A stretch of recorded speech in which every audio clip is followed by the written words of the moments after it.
Hi, and welcome back to our chord construction workshop series. Today we're going to be taking a look at a turnaround pattern called the 2-5-1-6, and it can also be played as a 2-5-3-6, and we're going to look at how a bunch of our color tones can be used on this and linear comping, and as I said before, we're going to start to learn how to use these chord voicings all over the neck.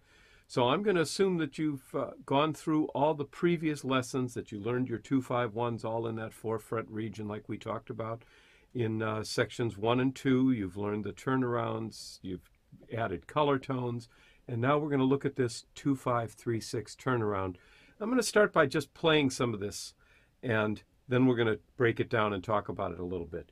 So I'm starting with a D minor 7. I'm going to be playing D minor, G7, E minor, A7, or sometimes I might play a C major chord instead of the E minor. I may play 2-5-1-6 with a C there, or I may play 2-5-3-6 with an E minor there.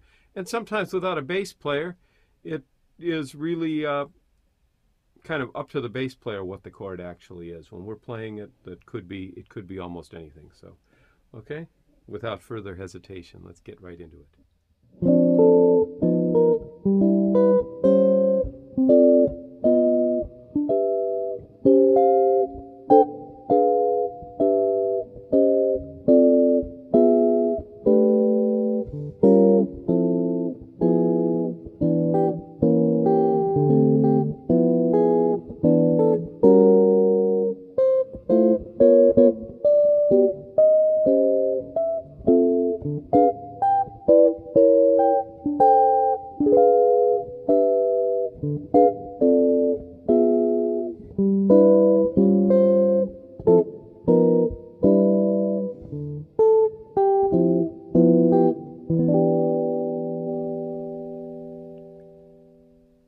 Okay, so I've transcribed all of those chords that I was just playing, and now I'm going to go through them with you one by one and show you what I'm doing. And you can also check this out on the chord worksheet that goes along with this segment of the workshop.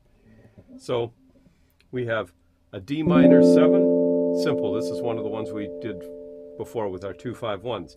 And now what I wanted to do is I wanted to create a melodic line that was moving up.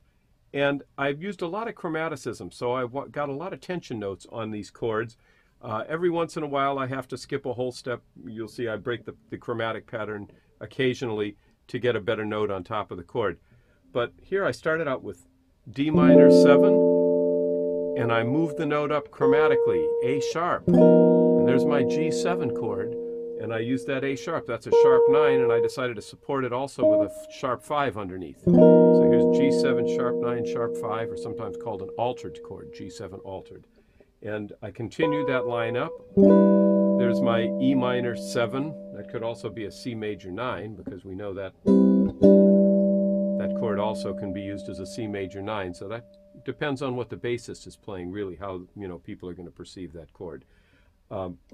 Again, I moved up chromatically to a B sharp, so now I've got an A7, sharp 9, and again I put the sharp 5 under it to support it.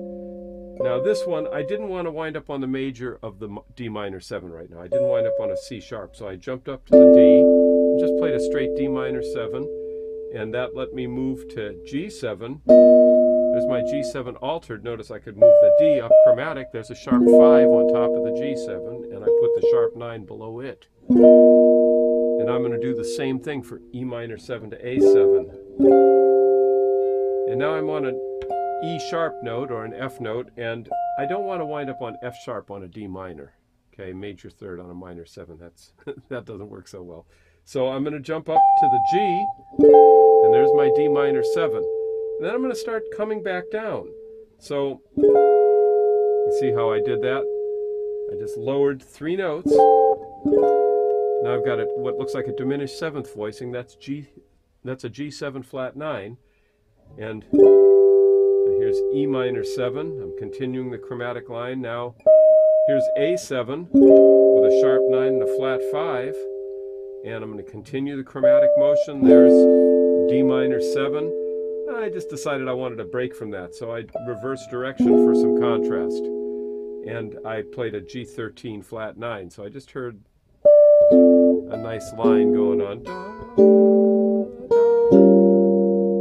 So you heard what happened there. I had on my melody line on top of these chords, D, E, B, B flat, and that was D minor 7, G13 flat 9, E minor 7. Here I used something a little different. I used a fourth voicing with a third on top, but this is kind of a common minor 7th voicing. So E minor 7, A7 with sharp 5 and flat 9, and I kept the chromatic going down, D minor 9th. There's G7 with a sharp 5 and a flat 9, again staying chromatic. E minor 7, and now I'm going to keep a common tone. I kept the G in the top of both chords. Now I played A7 with the flat 9. And I'll keep that note again for the D minor 11th. And now I want to turn around and start coming back up. So now we've got different notes on top too.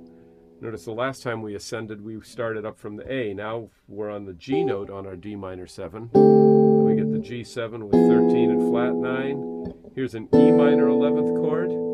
Here's an A7 with 13 and flat 9, staying chromatic. But the B flat, we don't want to wind up on the B on the D minor chord. We don't want to hit the 6th on the minor 7th and a 2-5 usually.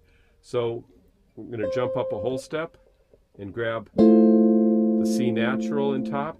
Okay, so I'm continuing up. D minor 9, G7 with sharp 5 and sharp 11. E minor 9, A7 with sharp 5 and sharp 11. You see we get that nice chromatic line going up. Now here's a D minor 9, going to a G7 flat 9. Now I'm going to an E minor chord, and I guess I could have gone to an F sharp, but I decided to jump up and get the third of that E minor chord on the top. And in fact, I want to keep this note around for a few chords. You see there's the E minor 7, the A7 flat 9, and the D minor 11, all with that same G note up on top. And now I'm going to jump down, get a nice line going down to the G13 flat 9, and then I stayed on that note, E minor 7, and then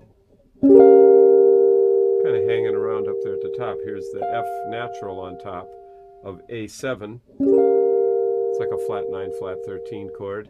Here's D minor 7, G13 flat 9 again, and here's E minor 7, A7 with sharp 9 and sharp 5, the altered chord. There's a D minor 9,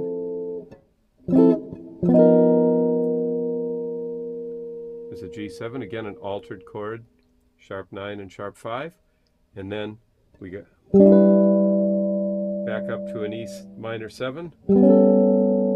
There's A7. On the original recording, you notice I fingered it. I didn't even play it. I had my hand there. Sometimes I'll just leave a chord out. I don't always play every single chord in the progression. Here's D minor 11th, G13, and C major 9, all with the G on top. And notice C major 9 is also E minor 7. Why am I calling it C major 9? Well, I'm at the end. I want to end on the tonic. I don't want to end on the 3. Okay, so learn these, memorize this progression, study the tensions that I'm adding to these chords. Pay attention in particular to how I'm trying to build nice melodies. That's really what drives this. I'm thinking of the top note of the chord and trying to make a pleasing contour to the line and hang the chords down from that note, rather than thinking about the root of the chord and building something up. And I think that's a very important concept to understand for modern playing and comping. That's usually what we're doing as players, is we're thinking about a little melody that we're making on the top of our chords that should be complementing what the soloist is playing or what's happening in the written melody of the tune. So study these. We're going to be coming back and doing a lot more with color tones. We have still to go over moving these voicings onto some other string sets. So the best is yet to come.